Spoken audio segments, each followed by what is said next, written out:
Готовимся. Еще рано.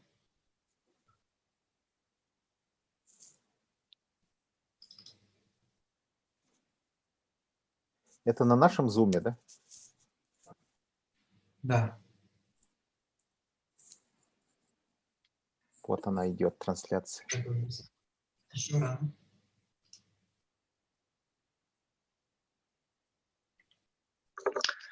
Я приветствую участников и зрителей сегодняшнего прямого эфира. Сегодня мы будем говорить о хамусе, о якутском хамусе и, возможно, не только о якутском.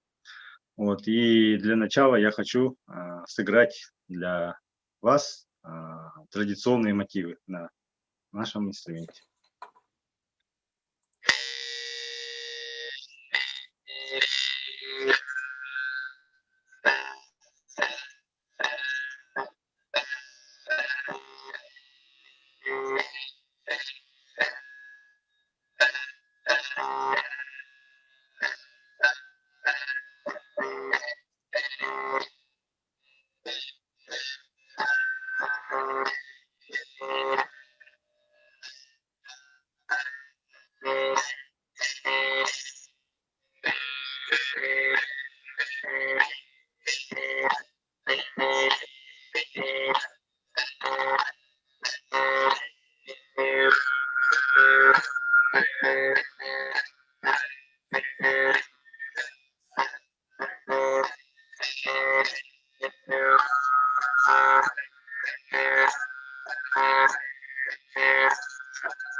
Так.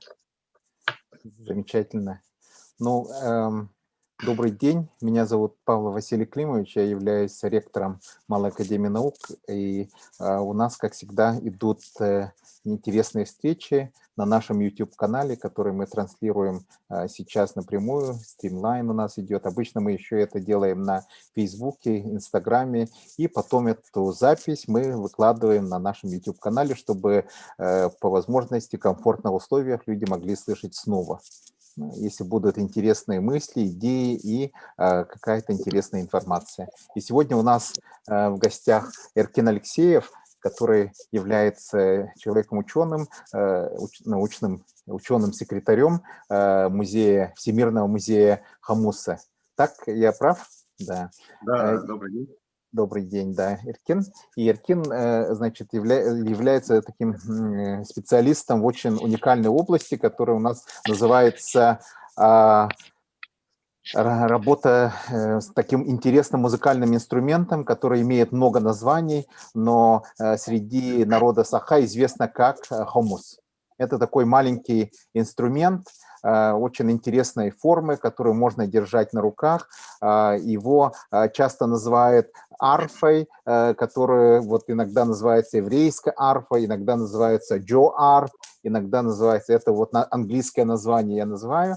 И еще у нас говорят в России варган, еще много, наверное, названий у разных народов. Он, видимо, появился очень давно, так как многие народы имеют это, и каких-то исторических источников точных, где оно появилось, видимо, нету, но мы об этом во всем мы узнаем. Да? И почему мы сегодня как раз захотели услышать и поговорить о нашем инструменте хамус, который как раз мы всегда ассоциируем с нашим народом, с нашей культурой.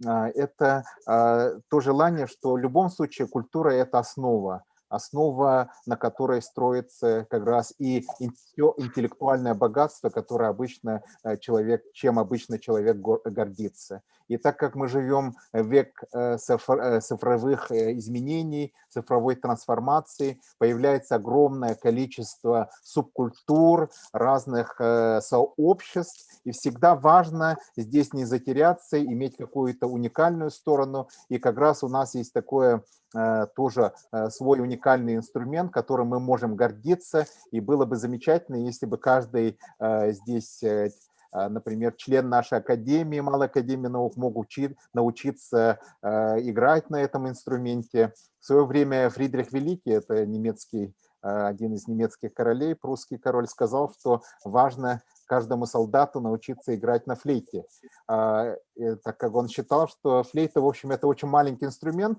и каждый солдат может ее носить.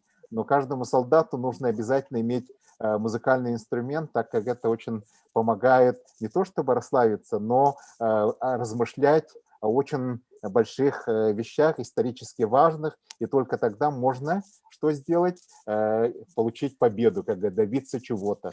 И, естественно, помогает ли якутским людям, умение играть на хамусе, мы сегодня узнаем у Эркина, и какое же происхождение, в каких странах это делается, зависит ли это от инструмента, кто изготавливает якутский хамус, где это делается, какой металл используется. Есть такие много вопросов, которые нам очень хотелось бы узнать. И вообще я хотел бы узнать лично, да, имеет ли оно какие-то там особое звучание, да, так сказать. Ну вот есть же в гитарной игре разные там D1, там C1, G1 и прочее, да, так сказать. Есть ли вот такое здесь? Это очень интересно.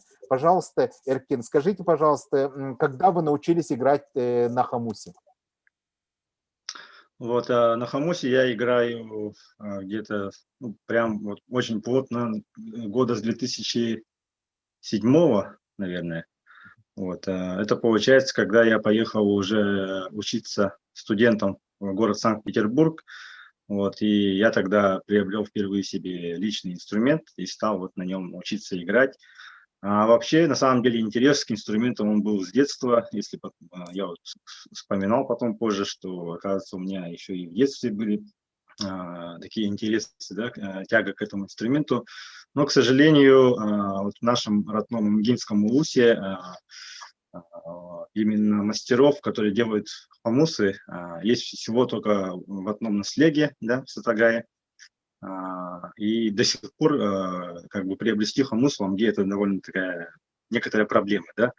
И поэтому в школьные годы у меня своего хамуса не было, я этим не занимался, но вот просто у друга однажды их семейный, как бы, который их еще дедушка сделал, инструмент был, я у него попробовал, у меня сразу получилось, и я сразу почувствовал, что это мой инструмент, и я стал каждый раз, когда к нему приходил в гости, на нем пробовать играть. И получается, вот когда уже приобрел свой собственный инструмент, стал играть постоянно, это уже получается там сколько лет? Более 13, да? Где-то так. Лет, да. А скажите, пожалуйста, что за образование вы получали в Санкт-Петербурге? Да, я обучался в Российском государственном педагогическом университете имени Александра Ивановича Герцена. У меня специальность истории, культурология с дополнительной специальностью истории. И обычно бывает так, что очень интересные и лучшие исполнители хамуса имеют профессию самую разнообразную. Даже вот ученые есть, да, разные люди, Да. которые занимаются не только исследованием культуры и прочее. Как этот инструмент притягивает? Почему вы это ощущаете? Ощущаете ли это таком на генном уровне, казалось бы, да? Что такое, что вас сразу увлекло? Вот вы упомянули про генный уровень, да, ну, у нас вот, скажем так, в нашем обществе есть такое некоторое понятие про генную память, да. И мне кажется, вот действительно, когда я впервые попробовал извлечь звук на этом инструменте, вот оно у меня сразу мгновенно пробудилось, и вот появилось такое вот прямо желание, тяга неодолимая именно играть на этом инструменте. И мне кажется, ну, рано или поздно у каждого представителя нашего народа такое вот мгновение имеет место быть. Ну, все зависит, конечно, лично от самого человека, насколько он вот, близок к корням, насколько он переживает за судьбу своего народа, да. Ну или вообще как чувствует себя вот представителем якутского народа, народа Саха. И ну, обычно это у людей, по моему вот опыту, по моим впечатлениям, это у людей чаще пробуждается, когда человек вдруг оказывается за пределами нашей республики, вот, и встает вот этот как раз вопрос, да, самой идентификации, кто я есть за пределами Якутии. Ну, здесь мы живем, как бы, в Якутии, кто в деревнях, кто в селах, кто в городе, да, и занимаемся своими повседневными делами, и у обычного человека редко такой встает вопрос, кто я, да, относительно национальности, что у меня за спиной, какую культуру я несу, вот, что я должен транслировать другим людям. А когда человек оказывается за пределами вот нашей культуры, да, в других городах, может быть, за рубежом, у человека действительно вот как бы уже ребром встает этот вопрос, и как раз-таки вот пробуждается понимание, наверное, кто я есть, и люди сразу вспоминают про хамус. Есть же такой замечательный инструмент хамус, который можно положить в карман и по всему миру с ним ездить, и можно вот на нем играть. Вот. Ну, есть, конечно, еще таюк, можно спеть таюк, но голос имеет не каждый, петь умеет не каждый, а вот на хамусе извлечь какие-то вот, научиться базовые вещи играть, это вот абсолютно каждый человек может. Мгм. И примерно сколько времени нужно, чтобы научиться? Ну, конечно же, все сугубо индивидуально, да, Мгм. все зависит от человека, от его способностей. Как-никак это все же музыкальный инструмент, и чтобы играть на высоком уровне, это нужно какое-то вот более такое музыкальное понимание. Но чтобы освоить базовые а, какие-то техники, это много времени на самом деле не надо, всего несколько дней, недель занятий. Мгм. Вот. И, в принципе, человек что-то может уже более-менее осмысленно извлекать из этого инструмента. Мгм. А можно ли это сделать самому? Да, и я, например, я, например, пример этого, этого случая, да, я учился абсолютно самостоятельно, никто меня в Санкт-Петербурге, естественно, не обучал этому делу, и вообще ни в какие вот кружки фольклорные я не ходил, и просто я купил этот инструмент и стал пробовать на нем играть, и самостоятельно его полностью освоил. Да. И вот обычно, говорят, да, кстати, как-то надо держать по-особому или и даже вот на язычок, да, бить по-разному. Некоторые люди вот так делают, некоторые люди так делают, да, кстати. Есть ли вот такая излюбленная методика или техника игры у разных исполнителей? Да, если говорить именно про якутскую манеру игры, да, Мгм. существует несколько способов держать хомус, да, вот, например, кольцо, и мы как бы пальцами обхватываем его сверху и снизу. Это самая распространенная у нас техника фиксации инструмента. Кроме того, ну, если смотреть, как играют хомусисты более пожилого возраста, да, представители старшего поколения, очень можно видеть, что они вот играют с таким вот зажатым кулаком, да, Мгм. закрытым. Это потому Закрытым. что, когда вот человек играет вот с таким положением руки, звук как бы отражается от ладони и Ага. идет к уху. да, больше становится лучше себя слышно. Мгм. Есть еще такое вот промежуточное положение, когда вот тоже зажимаешь в ладони, да. Вот. Если говорить про другие народы, там, ну, каждый народ тоже держит по-своему, да. Вот в нашей культуре я выделяю вот 3 таких вот основных положения. Мгм. И мы бьем, конечно, вот кистью, да. Кистью. Насколько я знаю, всего 2 народа играет на этом инструменте вот именно таким образом. Мгм. Это вот мы, да, Мгм. Саха, и еще также играет на Сицилии, как ни А, странно. вот так вот, именно к Да, себе, да, получается, да. кистью? А как другие Ну, играют? у сицилийцев вот хамус, он называется маранзану, да. Ага. Маранзану, они этим же словом обозначают цикад, да. То Мгм. есть они как бы сопоставляют вот звук цикады, ну, такой вот, кто был на югах, тот знает, такой сверчащий звук, да, очень сильный, Мгм. Мгм. их очень много бывает. Мгм. И вот кольцо хамуса у них очень массивное, большое, и они его как раз держат вот таким тоже закрытым способом. И Мгм. язычок они традиционно делают очень жесткий, да. Мгм. То есть одним пальцем его завести очень трудно, да. Ага. И поэтому чисто технически получается, чтобы на нем достаточно хорошо играть, нужно бить кистью. В Ага. принципе, мне кажется, что по такой же причине вот в нашей культуре развилась именно игра кистью тоже. Потому Мгм. что якутский хамус, он относительно других народов достаточно крупный по размеру, Мгм. и за счет этого у него более яркий, более звучный звук получается. Мгм. А а другие народы, как правило, у большинства размеры хамуса, они гораздо меньше, да. У кого-то вот с кольцом, у кого-то без кольца. Бывают вообще пластинчатые, деревянные, бамбуковые варганы, да. Мгм. Там вот зависит. Если металлический, вот такой вот варган, тувинцы, например, они играют вот так пальцем, да.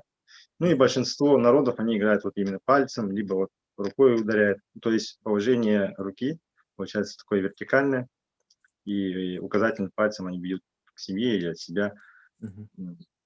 А если это такой пластинчатый деревянный хомус, там получается, как правило, есть веревочки, да, одна веревка для фиксации во рту, а вторая для создания вибраций, да. Вот и Мгм. за эту веревочку подергивают, таким образом играет.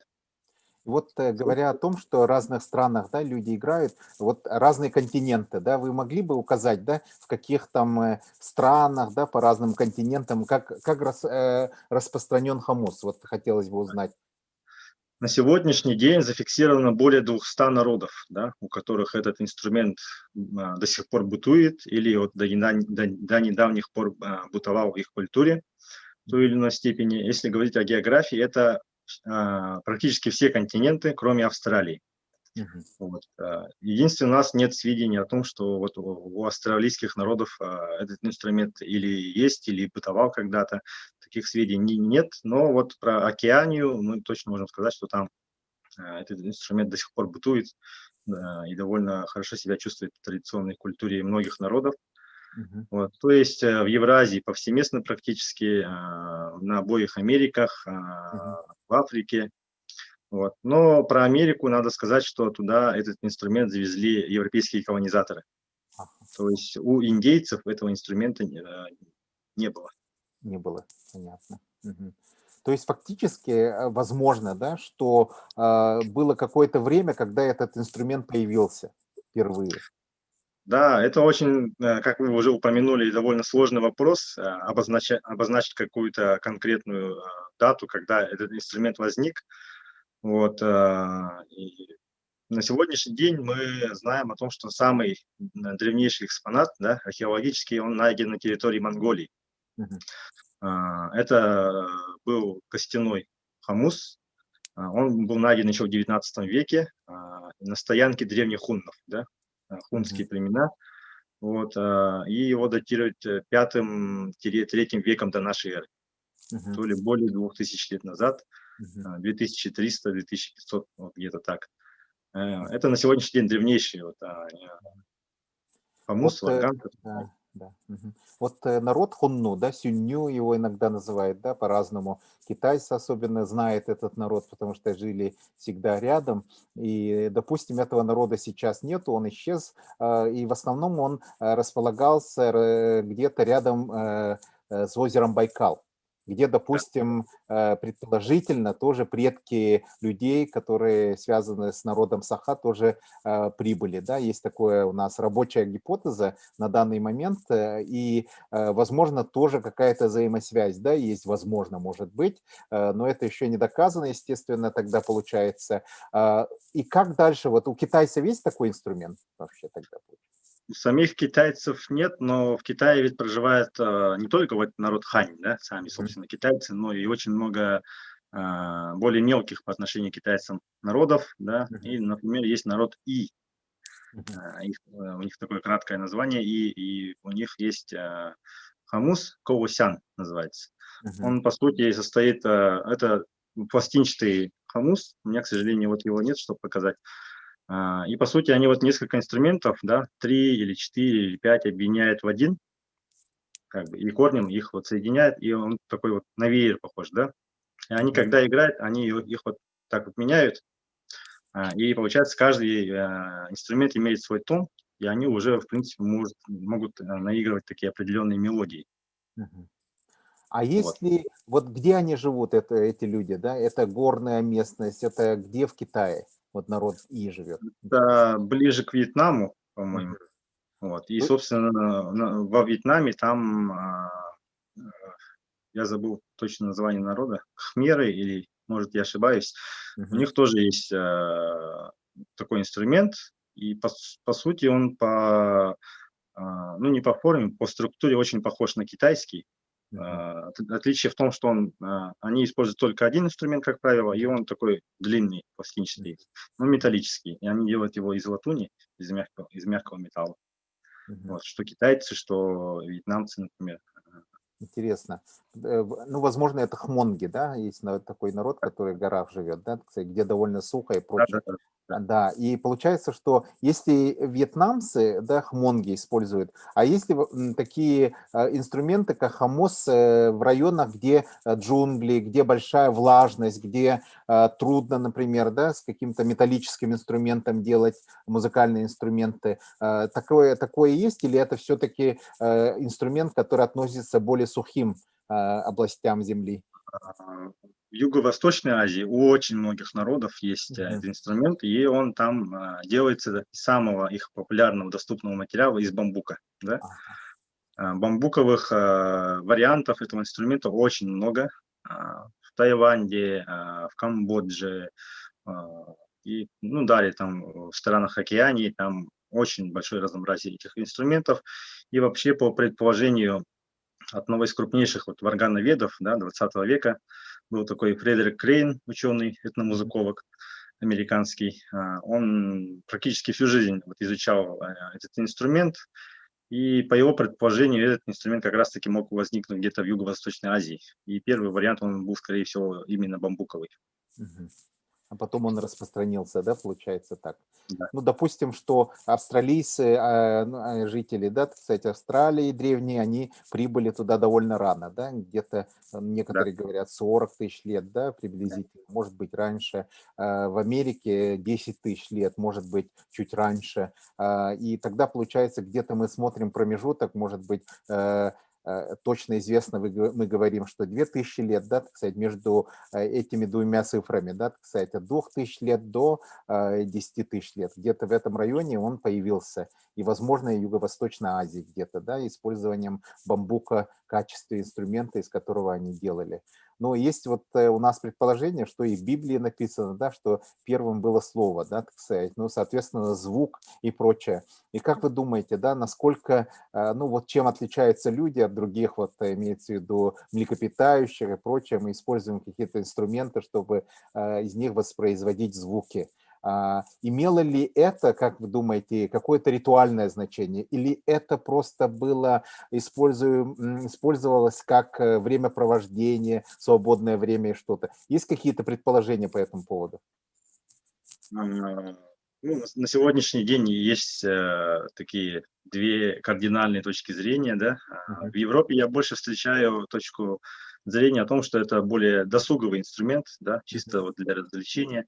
Но на Мгм. самом деле у большинства европейских народов это так и было, да. Ну, по крайней мере, вот в последние несколько столетий это был чисто досуговый инструмент, причем черни, да, такой простолюдин, Мгм. а, играли на этих инструментах, и больше для такого развлечения, для провождения досуга.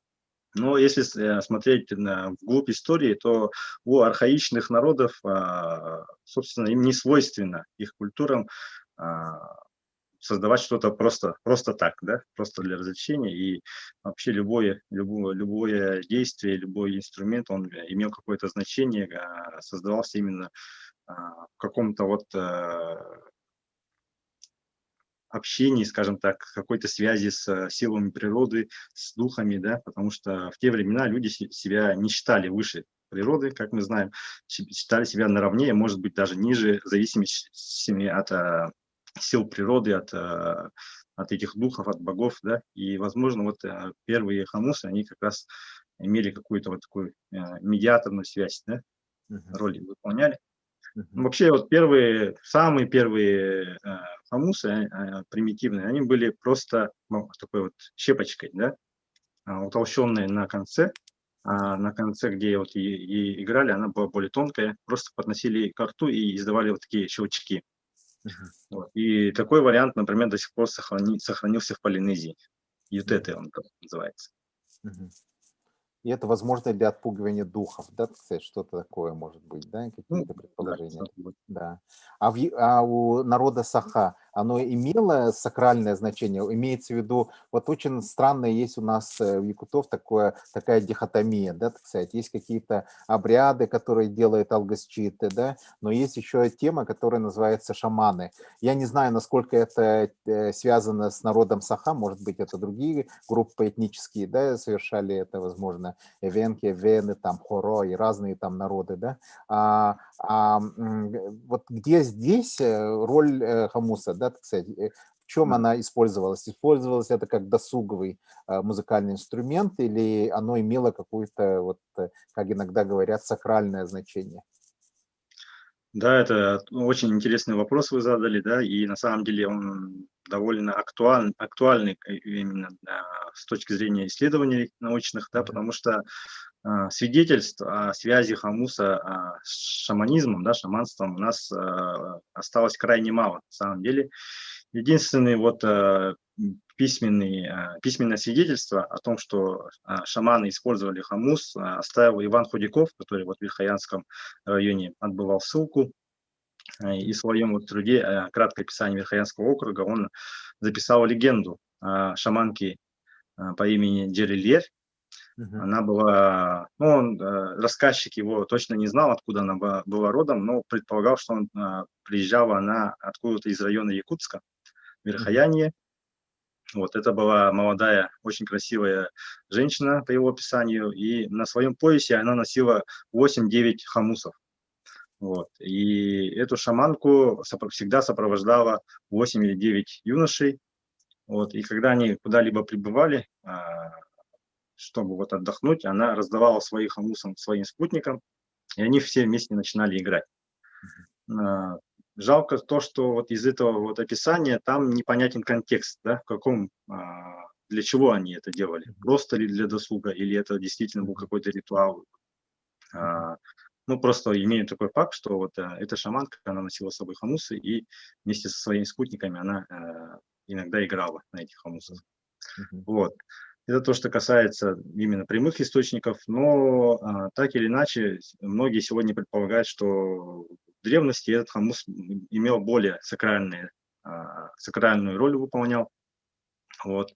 И если рассматривать это в сравнении с нашими более родственными народами, да, с алтайцами, с тувинцами, у них этот инструмент до последнего вот, сохранилась информация, что они действительно использовались шаманами более ранние периоды, но для совершения так называемого малого шаманства, да, когда шаман не надевал свой плащ, да, костюм специальный, не брал бубен, и использовал для камвания чисто вот хамус и играл на нем.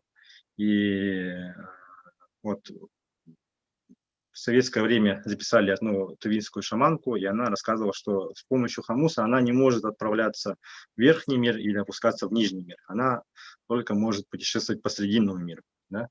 Вот. Ну, если вот говорить, описывать это, ведь шаманы, люди верили в том, что они отделяют свое ментальное тело, да, и могут путешествовать вот по срединному, по верхнему и по нижнему мирам. То есть хамус, он по отношению к бубну имел более меньшую силу, и он позволял только вот оставаться в срединном мире, да?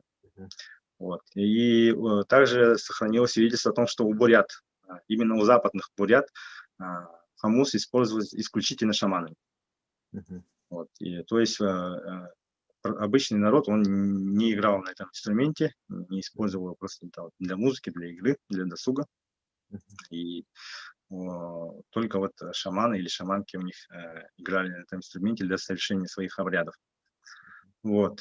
Что касается нашего народа, то, конечно, мы более его знаем как уже более инструмент народной музыки, да? Да. И причем именно, мне кажется, и у якутов, да, этот инструмент получил вот наибольшее значение в культуре, да, по сравнению с другими народами, потому что хамус у нас стал как бы главенствующим инструментом среди прочих, да.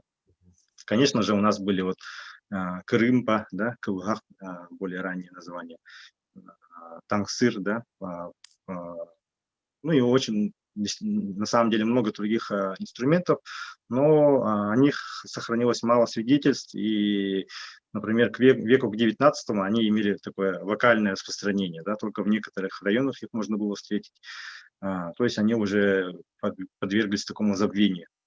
А хамус, он очень себя хорошо чувствовал, да, во все времена и имел повсеместное распространение.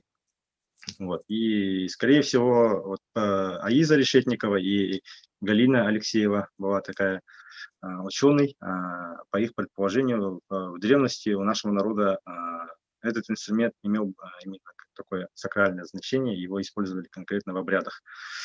Насчет обрядов, кстати, тот же Иван Худяков, он упоминает хамус в описании обряда кый, да, или кыйда по-якутски. Это давно забытый обряд, когда богатые якуты выпускали на волю часть конного скота. Да? Было такое поверье, что нужно отпускать часть скота. И когда вот провожали отгоняемых лошадей, это сопровождали различным шумом. Да? Какие были вот инструменты музыкальные, шумовые, ими всеми извлекали шум, и в том числе на хамусе. Он его там описывает тоже. Ну, насколько я вот лично читал и прочее, что часто у якутского народа, у самих, да, фактически шаманов не было, ни удаганов, ни шаманов. Это, как говорится, люди, которых приглашали, да, из других племен, чтобы они совершали определенные обряды такого лечебного плана, да, или какого-то иного. Но факт тот, что благодаря тому, что именно народ Саха использовал его активно в качестве досугового музыкального инструмента, он получил невероятное распространение. Иначе бы он был бы только частью каких-то обрядовых инструментов, закрытых для общего пользования большим количеством людей, только у определенной элиты, да, которые представляли собой очень небольшая группа шаманов и одаганши, которые женских вот именно шаманов так вот называют. Но в этом плане очень интересно, были ли раньше вот такие какие-то, может быть, слухи или, может быть, какие-то воспоминания о том, что были великие там исполнители хамуса. Есть ли такие у народа Саха, значит, информация об этом, да, кстати, говорили ли люди, что вот какой-то человек там очень известный исполнитель и прочее, или исполнители только появились в нашу эпоху, в 20 веке, да, скажем так? Ну, к сожалению, вот свидетельств о таких хамусистах в XIX веке почти не сохранилось, но есть воспоминания о исполнителях, которые вот жили на рубеже 19-20 веков. Да? Это все-таки люди, которые родились еще в XIX веке. Вот. Например, Сергей Афанасьевич Зверев, да, Крылова, он оставил такое воспоминание, что когда он был еще ребенком, к ним приезжал такой хамусист. В народе он был известен как «Нет, брат». Было у него такое имя, но он не помнил его настоящего имени. Ну, конечно, все пользовались тогда именно такими прозвищами, да, народными именами, и он его запомнил по этому имени. Вот, и он говорил, что он приезжал также откуда-то со стороны Якутска, и причем не один раз он как он хасуд практически совершал такие, скажем, гастроли, да, гастрольные турне делал, объезжал улусы, деревни и давал выступления. То есть это человек, который действительно, он именно играл на хамусе и делал даже из этого такие небольшие театрализованные представления. Вот. И в том числе у этого человека были не только вот такие вот одноязычковые хамусы, да, но также и двухязычковые. То есть в те времена двухязычковый тоже имел определенное место быть, распространение имел, да, и Сергей Афанасьевич говорил, что нет, брат на двухязычковом каждый день не играл, да, он играл только по большим событиям, по праздникам, вот, мог играть либо поочередно на двух язычках, либо на обоих одновременно. Вот, и сценки он ставил разные, там, видать, это был человек откуда-то вот с более южных районов нашей республики, ну, Якутии, да, у него была композиция «Ледоход на Витиме», он описывает, и чтобы имитировать звук сталкивающихся льдин во время ледохода, он использовал какие-то вот металлические приспособления в виде наперстков, да, он их засовывал за щеки, и в это время вот играл на хамусе, и это давало такой эффект вот сталкивающихся льдин. Эту композицию он называл «Ледоход на Витиме». Витим – это вот река более южнее, да. Кроме того, он даже ставил сценку 7 портретов якутских женщин, да, по произведению Кулаковского. Вот, то есть он вырезал из бумаги портреты разных женщин, да, с разными выражениями, надевал их, и в это время вот через хамус изображал характер той или иной женщины. То есть была такая трактовка у него. Очень, очень интересные свидетельства остались. Также в Сунтарском улусе был известен очень исполнитель Хамусчут Соппон, его звали, да, Сафрон хамусист. Вот, и он тоже, у него тоже было в репертуаре несколько номеров, и вот в своем районе и в соседних он вот был очень известный человек. И вот сразу, да, возникает тогда вопрос, да, ну, во-первых, хочу заметить, что ну, сам по себе народ Саха, он очень такой интересный среди северных народов, потому что у него очень сильно развитая культурная такая есть среда, в которой люди якутские всегда любили исполнителей, вот как раз тоюксутов, лонгхосутов и хамусистов, и часто были люди, которые ездили по разным населенным пунктам и обогащали своим искусством людей. И якуты очень это исключительно высоко ценили. И еще мне нравится идея, что это очень такой спортивный народ, потому что спортом немногие народы на самом-то деле занимаются, а именно вот среди северного народа специально исполняли спортивные обряды, ну не обряды, а спортивные соревнования именно народ Саха. И это говорит о том, что вот у него много вот таких хороших культурных моментов времяпровождения и прочее. И это говорит о том, что эта культура все-таки имеет очень большую такую цивилизационную роль. И в этом плане очень важно заметить, что такие народы, они имели очень сильно развитую, например, искусство кузнецов. Да, и вот вы сказали, что некоторые хамусы были сделаны с двумя язычками. Как это все делалось? И что из себя представляет двухязычковый хамус? Как он выглядит вообще, выглядел?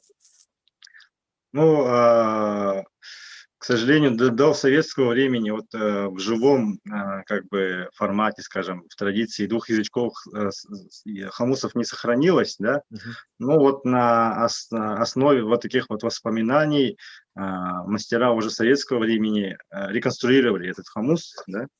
И, ну, он выглядит почти точно так же, да. Единственное, что у него расширяется кольцо, и параллельно одному язычку вставляется еще один, да. То есть два параллельных язычка получается, и сам по себе вот инструмент получается чуть более широкий.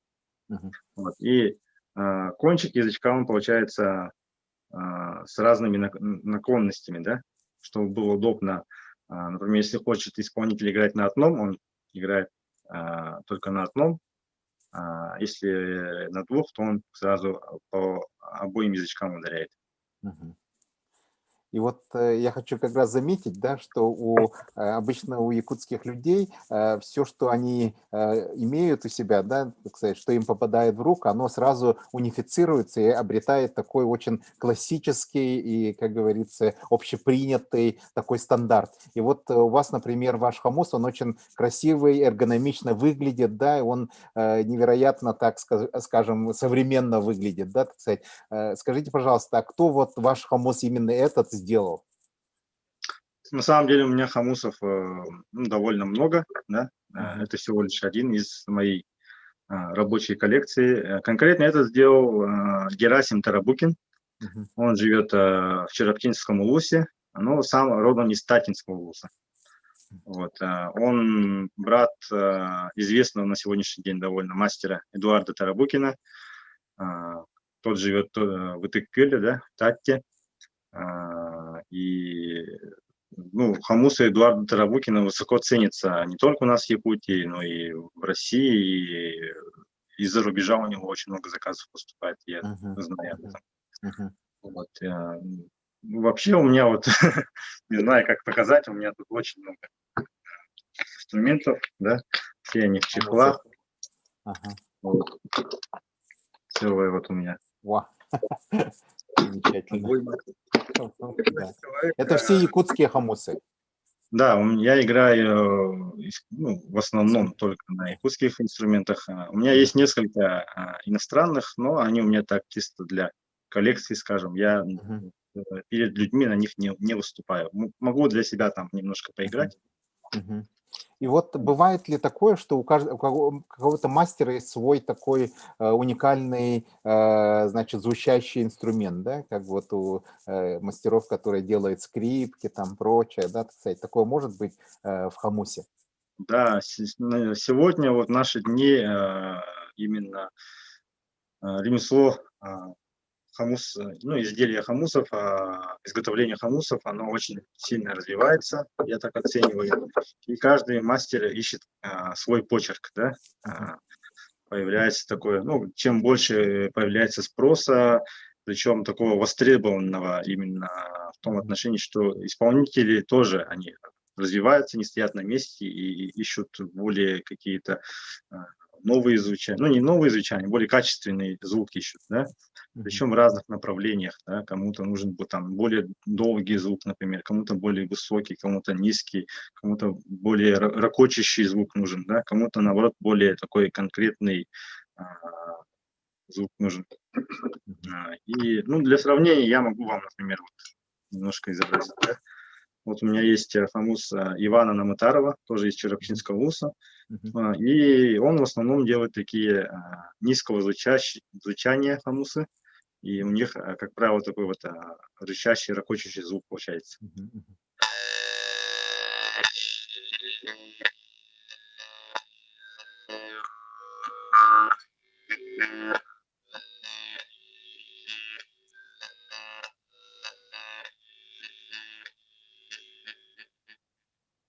Очень И интересно. для сравнения покажу еще один.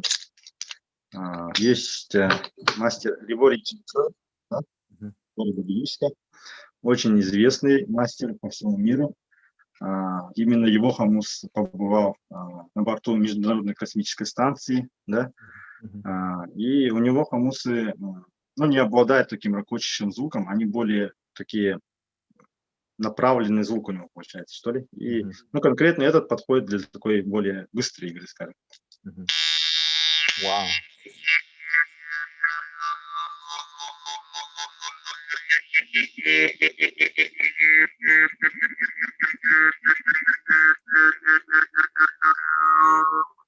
Вау. Тоже красивый очень звук. Ну, вообще, надо добавить, что каждый мастер у нас один и тот же хомус не повторяет, да, Мгм. у нас мастера делают хомусы интуитивно, да, Мгм. они не настраивают его на какой-то определенный тон, да, Мгм. не Мгм. ищут конкретного звука. Каждый раз вот имеет место быть некоторая импровизация со стороны мастера, и Мгм. поэтому каждый хомус у него у одного и того Уникальный же голос. мастера, да, имеет свой уникальный голос, и поэтому, когда человек выбирает, лучше выбирать там из множества хомусов, Мгм. попробовать звук Да. каждого и Мгм. прочувствовать, какой нравится вам. Да. То есть Это лучше всего. фактически, да, фактически получается, что это как вы встречаетесь с новым и новым другим человеком, да, только люди же очень разные бывают, да, и получается каждый хомус имеет свое лицо, свой голос, да, и свою историю получается. Это как замечательно. Я слышал, что сейчас в связи с тем, что хомус стал невероятно в некоторых там сообществах интересным, в связи с тем, что так много таких New Age, так называемых, направлений сейчас, и люди интересуются этнической музыкой, пытаются найти корни каким-то древним, как они называют там, даже каменного века, каким-то стилю жизни. Это связано с тем, скорее всего, что у нас современное общество своим там невероятным стрессом дает людям попытку или какие-то возможности искать себя несколько в разных направлениях, да, кстати, это может быть эскейпизм, может быть что-то другое. Я слышал, что сейчас есть мастера, которые делают по науке, да, ну, в России, например. Я знаю, что кто-то кует реально хомусы, да, вот я слышал, что в Украине, например, есть такой Юрий Вашкевич, который делает хомусы кованные, да, или там есть такие люди, как Хайруддинов, там, Азамитянов какие-то, которые делают невероятно тоже. Вы пробовали какие-нибудь хомусы, которые сделаны мастерами из России, из других регионов? Да, я пробовал, и в свое время, когда жил в Санкт-Петербурге, у меня была возможность попробовать ну, инструменты разных мастеров, разных народов. В последнее время вот действительно и по России, по российским городам, и по странам ближнего зарубежья, да, в Белоруссии, в Украине появилось очень много своих мастеров, которые делают такие инструменты, да, органы или хомусы. Вот. Но вообще, как бы, если давать оценку этому вот, явлению, этому движению, мне кажется, здесь немалую роль сыграл наш народ, да, Мгм. в том смысле, что мы сохранили этот инструмент, вот, и с конца 90-х, с начала 2000-х вот пошла такая волна интереса к этому инструменту именно по России, да. Мгм. И Мгм. когда я только приехал в Санкт-Петербург в 2007 году, а, я вот как представитель якутского народа, который играет на хомусе, вызывал очень такой сильный неподдельный интерес. Мгм. И у меня все интересовались, да, о мельчайших подробностях, что такое хомус, как на нем играть, да, как его делают. Вот. И в те времена, в середине 2000-х, мастеров вот в городах России практически не было. Мгм.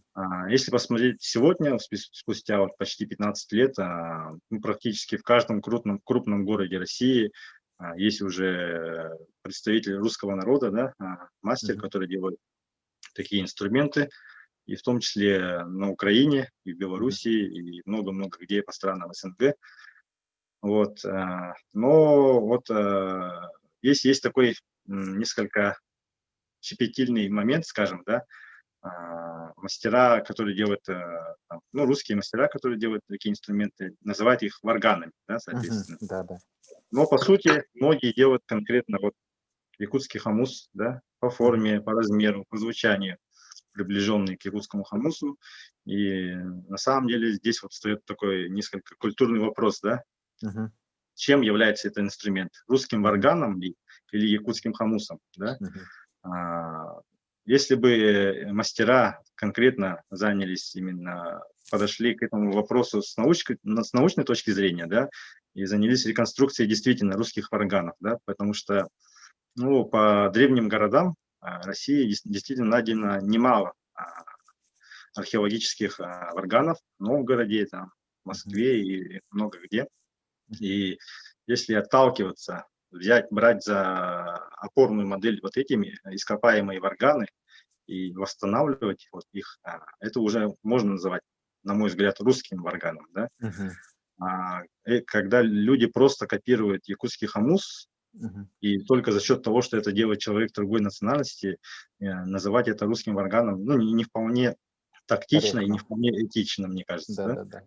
Да-да. Вот. Возникает такой вот культурный резонанс, получается. Ну и по звучанию, конечно, мы не знаем, как звучал русский варган, да, потому Мгм. что русский народ утратил этот инструмент уже к 19 веку полностью, Мгм. хотя в предыдущей эпохе, да, это был крайне популярный инструмент среди русского народа. Сам Мгм. Петр I оставил даже письменное свидетельство о варгане, да. Мгм. Вот, и нашлись архивные данные, по которым в некоторых гурбельнях русских эти инструменты, ну, буквально на потоке стояли, да, на производстве. Их производили Мгм. тысячами в год. Мгм. Вот. Но, к сожалению, в русской культуре этот инструмент был полностью утрачен, и как он звучал, и тем более, что на нем играли, никаких свидетельств не сохранилось. Мгм. Вот. И Да. сегодня существует вот небольшая такая группа людей, которые как раз занимаются исследованием этого вопроса, и они пытаются реконструировать, да, эту музыку, и пытаются больше играть, конечно, русские народные Мгм. мелодии. Мгм. Ну, мне кажется, это более такой верный путь Мгм. в развитии именно русского органа. Да. Да. Ну, это такой органический путь, который на основе сделан исторических данных, да, Да. археологических, исторических данных, что полезно и понятно. А скажите, пожалуйста, вот наши кузнецы, мастера изготовления хомуса, они в какую-то собираются в какую-то организацию, ассоциацию изготовителей хомусов? Есть ли какая-то вот такая общественная хотя бы форма их взаимодействия друг с другом? Тоже хороший вопрос. Именно какого-то вот союза или ассоциации кузнецов, которые делают конкретно хомусы, нету, да. Ну, вообще есть союз кузнецов Республики Саха-Якутия. Мгм. Этот союз вообще объединяет кузнецов, которые делают, ну, любые изделия из металла, ножи, там, Мгм. батасы, батыя, хомусы, топоры и так Мгм. далее, и Мгм. так далее. Вот, Мгм. они все объединяются в этом союзе. Вот, именно мастеров хомуса, ну, как бы вот с ними держит связь наш музей хомуса. Да. Вот. И различные мероприятия, конкурсы, Мгм. посвященные, ну, для мастеров, проводятся именно нашим музеем. Да. Но вы можете же быть как раз организатором ассоциации производителей хомусов какие-то, ну, как обычно у нас бывает, да, кстати, имеется в виду, ну, я часто смотрю, как люди другие, да, имеется в виду, там, например, у англичан, там сразу что-то и какая-то ассоциация, что-то и сразу у них там какие-то каноны, уже книги поэтому выпускаются, люди уже много общаются с друг другом, совещания проводят и потом устанавливает определенные там классические формы и прочее. Это для чего нужно? Да, для того, чтобы была какая-то возможность сказать, что есть трейдмарка. Ну, соответственно, вы можете там официально говорить, что вы являетесь там носителем определенного типа, да, по звучанию, по размерам, по весу, да, по каким-то еще музыкальным характеристикам инструмента, который можно по всему миру уже распространять как именно якутский национальный инструмент хомус. И когда вот такая ассоциация есть, она всегда очень полезна. Ну, в любом случае, чтобы отталкиваться от какого-то определенного там совещания, где были исполнители, имеется в виду изготовители этих хомусов. И получается очень интересная ситуация, когда люди сравнивают и примерно говорят, у нас мы делаем примерно одно и то же, да? По параметрам они такие-такие, тогда есть уже вопрос, что можно сделать трейдмарку. Вы соответственно. затронули очень актуальную тему на самом деле, да. Мгм. Действительно, такая проблема, такой вопрос, он как бы стоит на повестке вот, в хамусном сообществе, скажем так. Но в целом, как бы, эту работу пытается в некотором объеме выполнять вот наш музей-центр Хамуса, Мгм. но этого недостаточно действительно, да. Но для создания вот именно отдельной ассоциации мастеров Хамуса, нужны такие энтузиасты, конечно же, Мгм. нужны люди, да, которые будут этим заниматься, которые будут не просто понимать, да, быть в курсе этого Мгм. дела, Мгм. но и обладать некоторыми вот, организаторскими способностями, да, быть Да-да-да. таким менеджером, да, в этом деле. Мгм. Мгм. Таких людей, к сожалению, пока не нашлось, Мгм. но как бы вопрос зреет, и, возможно, Да-да. в Да. скором будущем к Да-да. чему-то созреет. Мгм. Но обычно институциализировать, да, то есть создавать такие институты, это очень полезно, потому что вы можете сами тогда давать, например, знак качества, да, и Да. какие-нибудь иностранные там люди могут покупать, скажем, тот именно канонический, классический инструмент со знаком качества, который именно является аутентично якутским хамусом, скажем так, да, и который Да, подтвержден университетом или институтом Хамуса, например, да, ну, который при Всемирном музее Хамуса же может быть и создан такой институт, да, Национальный институт Хамуса, например, да, так сказать, который бы изучал со всех сторон это все дело и мог бы дать свою печать качества. Это очень было бы интересно, конечно. да, очень интересная у вас идея высказана.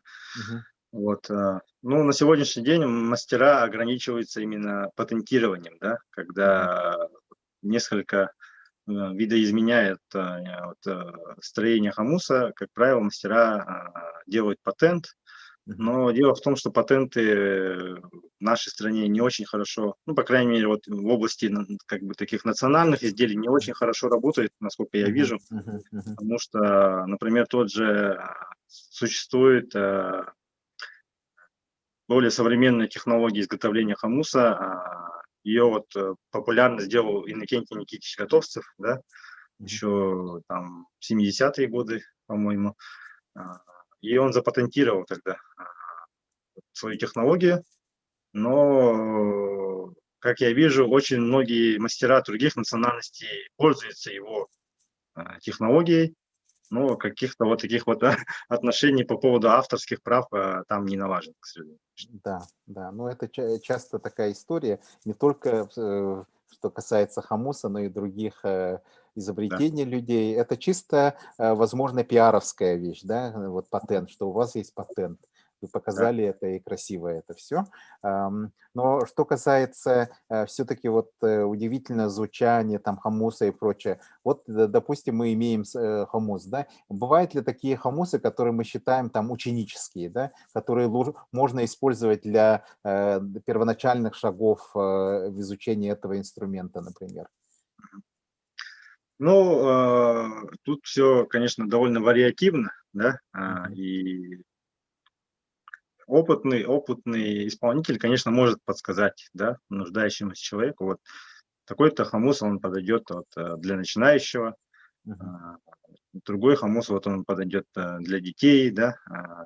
Некоторые мастера действительно делают хамусы, которые вот адаптированы под детей, они более маленького размера, язычок, как правило, там более мягкий получается, да, чтобы Мгм. не деформировать зубы, да, прикус детей. Вот такие подходы есть, но это пока вот небольшими шагами такими идет. Конкретные вот прям именно таких тенденций больших я не вижу, да. Мгм. Вот.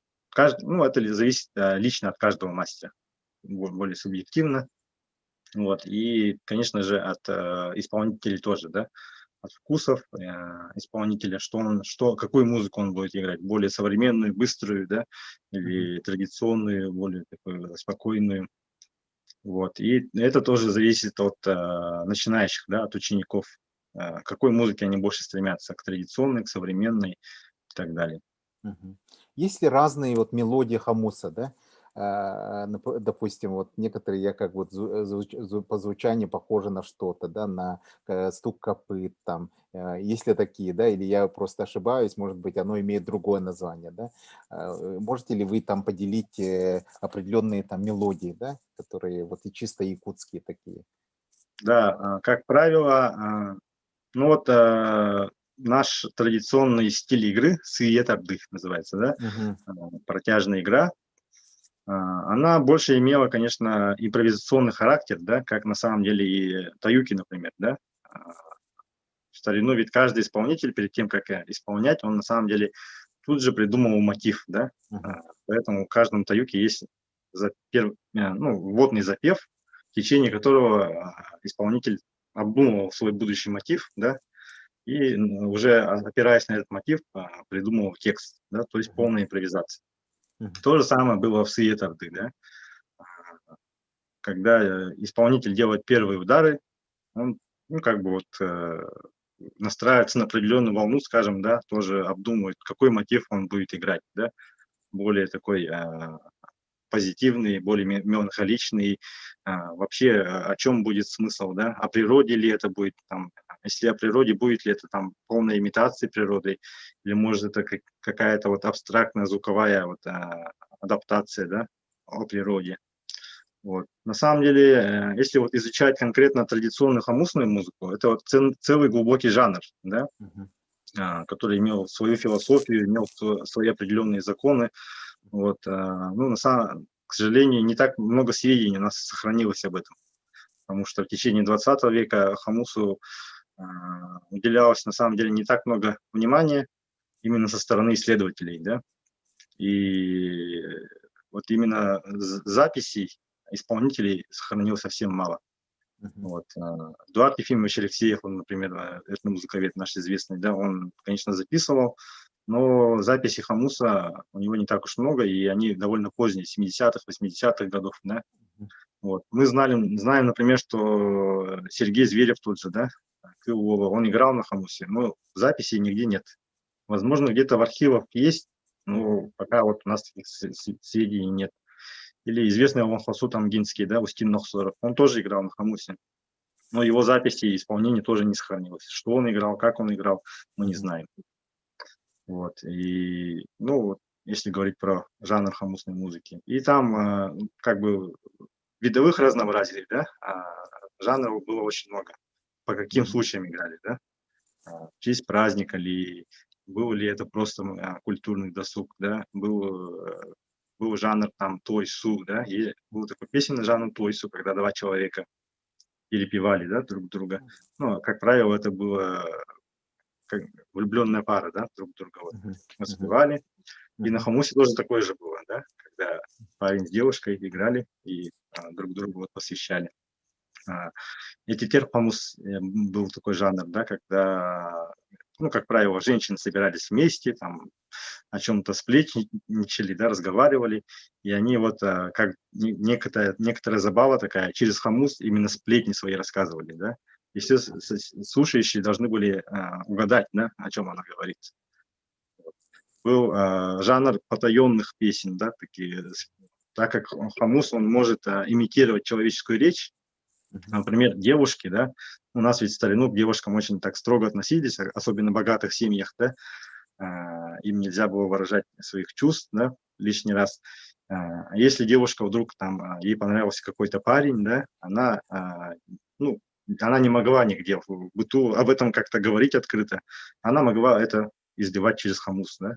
Вот такой-то молодой человек мне нравится, он вот такой хороший, вот как бы вот через хамус могли воспевать. То есть такая зашифрованная речь или песня получается. Передача информации, да. И вот я, когда был маленький, да, все слышал разные вот версии ну, игры хамусов и прочее. Ну, люди играли. Я сам из Сунтарского района, да, и там, значит, кстати, вот к нам приезжал-то в гости и Сергей Зверев, да, кстати, как родственник бабушки, да, И вот они, ну, действительно, я вот слышал разные версии, да, так сказать, и было такое. И потом что-то своему удивлению услышал, что некоторые стали вот импровизировать в таком плане, что имитировать звуки животных, там, кукушек и прочее. Это действительно потом пришло или это было раньше тоже? Да, это мы сегодня это называем, ну, пока это не такое, не зафиксированное официальное название, но мы это называем современным стилем, да. Мгм. Мы условно делим как бы хамусную и якутскую музыку на два основных стиля. Это традиционный стиль и, собственно, современный стиль, да. Современный стиль, он, ну, прямо если говорить про современную версию, она появилась в 80-х годах. Был Мгм. такой хамусист Петр Агатоев, да, он Да, стал помню.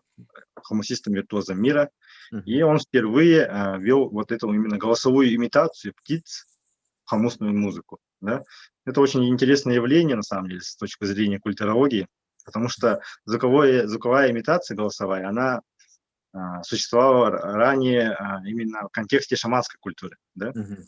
Мгм. Когда шаман камвал, он изображал тех или иных птиц Какой-то, и да. зверей, Мгм. показывая, какие там духи-помощники к нему пришли, или в какое животное он превратился в потустороннем мире, да. Мгм. Мгм. Вот. Конечно же, в 20 веке шаманизм сошел на нет, да, по разным причинам, которые мы знаем. Вот, но какие-то вот элементы сохранились, и вот как раз вот эти элементы звуковой имитации Петр Агатоев, он ее перенес на хамус, да. После Петра Агатоева эту вот такую тенденцию, тогда новую, подхватили другие хамусисты, да, Альбина Дегтярева, например, Хатываева, да, Клавдия и Герман. Мгм. И уже после них вот уже много-много их ученики, ученики их учеников. Сегодня вот целая армия существует хамусистов, которые играют в этом направлении. Мгм. И это уже как такая своя школа, свой стиль определенный, да. Мгм. Мгм.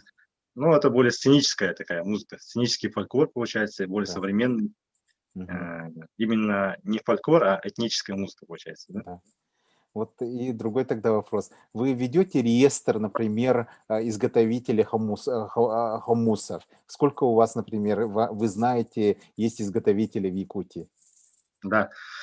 Ну, строгого реестра нет, да, потому что здесь вот тоже вопрос критериев, да, кого считать мастером хамуса. Это тоже Мгм. такие довольно размытые рамки, потому что есть люди, которые, ну, один-два раза сделали хамус и на этом успокоились. Считать Мгм. ли его мастером хамуса, да, или не Мгм. считать, это вот такой вопрос. Насколько хороший он инструмент, да, или не очень, да. Возможно, такой мастер, ну, один раз сделал хамус и принес его в музей хамуса. Он уже себя как бы внес в историю, да, его хомут Да. будет в нашем музее, Мгм. а дальше он уже все, про этот инструмент, например, забыл. А Мгм. есть мастера, которые, ну, там, да, действительно занимаются постоянно изготовлением хомуса, но на контакт с нами не уходят, да. Мы можем Мгм. даже не знать про таких людей, например. Мгм.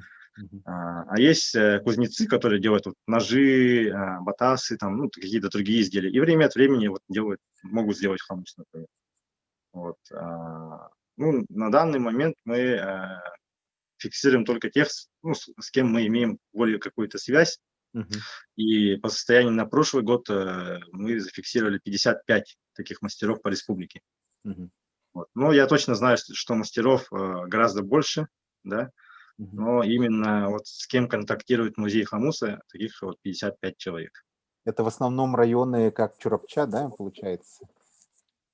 Ну, география довольно широкая, но Мгм. больше всего мастеров, если смотреть, это в Вилюйском улусе, Мгм. Мгм. а, из Заречья это Такинский улус Мгм. и Мегинский улус. Вот как Мигинский лус, так. Мигино-Кангаласский, да. Замечательно. 3 основных производителя места, где работают изготовители хомусов. А вот что касается исполнителей, вы ведете какой-то учет? Есть ли такое вот членство, может быть, опять же? А, А, Да, ну, как бы существует вообще такое звание «Фармацевт виртуоз мира», да? Мгм. А, Сегодня вот очень много молодых исполнителей, которые, конечно, на очень высоком техническом уровне исполняют музыку, да, современную на хамусе. Очень часто их можно со сцены услышать, да. И очень часто можно услышать, что ведущий их объявляет хамусист, виртуоз, там вот такой-то, да. На самом деле это тоже вот такой для нашего музея некоторый вопрос ну, вот, тактичности, скажем, да, потому что хамусист виртуоз мира – это конкретное звание, да, которое нужно заслужить по итогам международного конкурса. Причем это звание вручает даже не наша республика, да, от имени Международного общества органа. Есть такое общество, которое объединяет большинство стран, где есть этот инструмент, где есть его активисты, да, популяризаторы, исполнители. Вот. И международная комиссия собирается и по итогам вот конкурса вручает это звание. Да. Но на самом деле этот конкурс проводился всего 2 раза в истории. Первый раз он был в 1991 году, у нас в Якутске, да, когда был второй международный конгресс Хамуса. И второй был в 2011 году. Опять же, у нас в Якутске во время уже 7-го международного конгресса проводился такой конкурс. И по итогам этих конкурсов по 9 человек были отобраны, и им были присвоены такие звания, да, хамусист виртуоз мира. И из них представителей нашего народа 6 человек, да. В 1991 году были 3 человек из народа Саха, и в 2011 также 3. Если говорить по именам, в 1991 году стали виртуозами это Петр Агатоев, Спиридон Шишигин и Федора Гоголева. Вот, в 2011 году это Альбина Дегтярева, Ильяна Кривошапкина, Джульяна, да, и Ким Борисов. Ким Борисов, он, наверное, для широкой публики неизвестный человек, да, потому что он не артист, он государственный служащий, да. Но вот в своем детстве, в молодости он довольно активно выступал. И, кроме того, он учился у очень известной носительнице, да, Матфы Бадаевой из Вилюйского вуза. И он как раз вот перенял у нее вот эту вот традиционную манеру игры, и благодаря чему он в итоге стал хамусистом виртуозом мира. Вот. А другие – это уже представители других регионов России и других зарубежных стран. То есть всего в истории было 18 виртуозов, но из них на данный момент живых, к сожалению, уже, конечно, не все. Ну, где-то около половины, по-моему, человек из них на данный момент живут и здравствуют, и творят. Вот. И по решению, ну, по инициативе нашего музея и по согласованию с Международным обществом органа, еще в этом году мы хотели провести очередной такой конкурс, да, в Якутске. Но, как мы знаем, из-за пандемии это мероприятие оказалось неосуществимым. Да? Так что оно предварительно пока перенесено на следующий год, но пока точно неизвестно, когда это будет, как будет проводиться. Кроме звания виртуоза хамусиста мира, есть такое звание хамусист-импровизатор. Да? Это вот ступени пониже.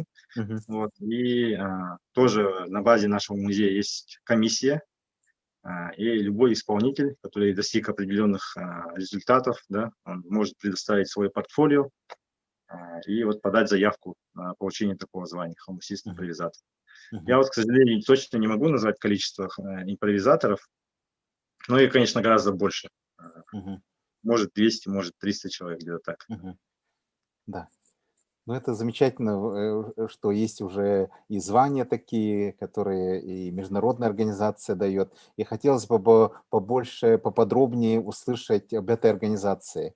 Вы сказали, что в каком году она была создана, где управляющие органы, кто является президентом, как часто встречается эта ассоциация, организация всемирная, да? И она федерация или ассоциация, как она называется, вот эта организация международная?